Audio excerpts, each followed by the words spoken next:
saya Fitri Novitasari dan ini teman saya Vivi Dwi Avianita. Kali ini kita akan belajar mengenai sistem organ pencernaan manusia dan fungsinya. Selamat belajar! Secara umum, pencernaan dibagi menjadi dua, yaitu pencernaan secara mekanik dan kimiawi. Pencernaan secara mekanik adalah proses pengubahan makanan dari bentuk kasar menjadi bentuk kecil atau halus. Proses ini dilakukan dengan menggunakan gigi di dalam mulut. Sedangkan pencernaan secara kimiawi adalah proses perubahan makanan dari zat yang kompleks menjadi zat yang lebih sederhana dengan enzim yang terjadi mulai dari mulut, lambung, dan usus. Mari kita mengenal macam-macam organ pencernaan manusia meliputi mulut, kerongkongan, lambung, usus halus, dan usus besar. Yang pertama, fungsi mulut untuk menghancurkan makanan sehingga ukurannya cukup lebih kecil untuk dapat ditelan ke dalam perut. Proses pencernaan dimulai sejak makanan masuk ke dalam mulut. Yang kedua, fungsi kerongkongan adalah sebagai saluran untuk memindahkan makanan dari mulut ke lambung. Yang ketiga, fungsi lambung adalah sebagai penghasil pepsinogen. Yang keempat, fungsi usus halus adalah untuk memecahkan dan menyerap nutrisi dari makanan maupun minuman yang dikonsumsi. Kelima, fungsi usus besar yaitu untuk mengabsorpsi air dan mineral, tempat pembentukan vitamin K dengan bantuan bakteri E. coli, serta melakukan gerak peristaltik untuk mendorong tinja menuju anus. Selanjutnya, kita akan menayangkan video mengenai sistem organ pencernaan manusia. Selamat menyaksikan! Hai teman-teman, kemarin kan kita sudah membahas pencernaan makanan dari mulut ya. Setelah dari mulut, makanan kita menuju kerongkongan. Kerongkongan adalah suatu saluran seperti tabung sepanjang 20 cm yang menghubungkan antara rongga mulut dengan lambung. Di dalam kerongkongan terjadi gerakan peristaltik, yaitu gerakan meremas-remas yang dilakukan oleh dinding kerongkongan untuk membuat makanan terdorong masuk ke dalam lambung. Berarti tujuan selanjutnya ke lambung ya, Pipo? Betul, Bol. Lambung adalah bagian dari organ pencernaan manusia yang paling elastis. Lambung berbentuk seperti kantong dan terletak di dalam rongga perut sebelah kiri atas. Di dalam lambung, makanan mengalami pencernaan secara mekanis dan kimiawi. Pencernaan mekanis dilakukan oleh dinding atau otot lambung yang meremas dan mengaduk makanan. Pencernaan kimiawi dilakukan oleh getah lambung yang dihasilkan oleh kelenjar getah lambung.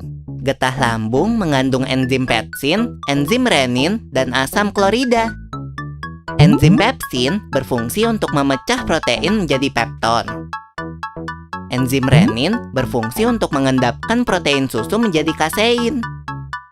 Asam klorida atau HCl berfungsi untuk mengasamkan makanan dan membunuh kuman yang masuk bersama makanan. Nah, habis ini makanan kita pergi ke toilet ya? Hihihi. Ah, kamu ini belum, Bol. Selanjutnya, makanan dicerna di usus halus dulu.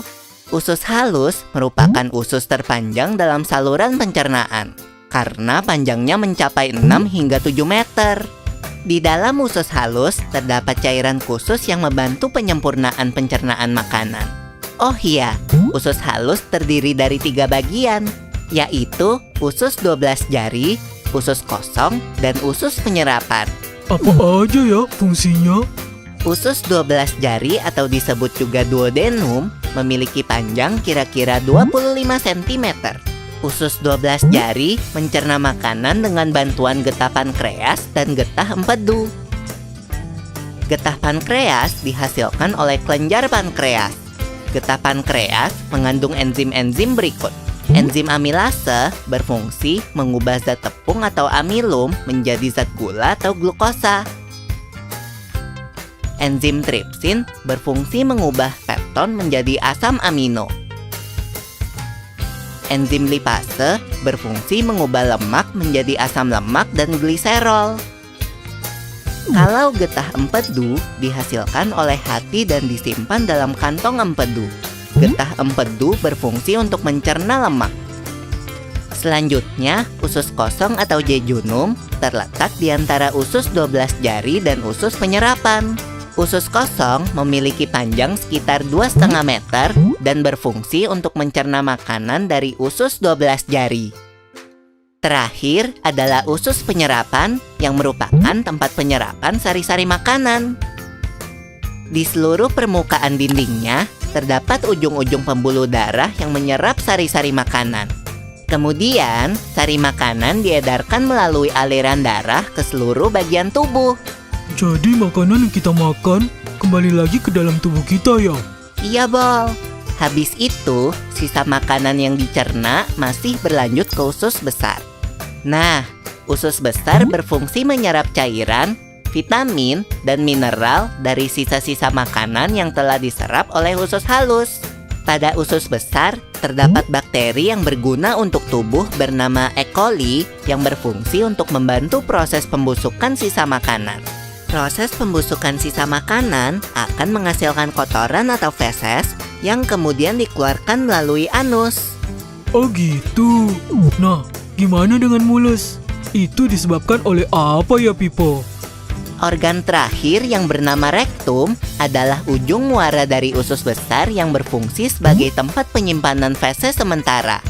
Ketika rektum terisi penuh dengan feses, maka saraf akan mengirimkan respon kotak yang menimbulkan rasa ingin buang air besar. Anus adalah lubang di bagian bawah pantat yang berfungsi sebagai tempat keluarnya feses dari tubuh. Jadi begitu ya, seluruh proses pencernaan dalam tubuh kita. Iya, Bol. Terima kasih. Semoga bermanfaat ya.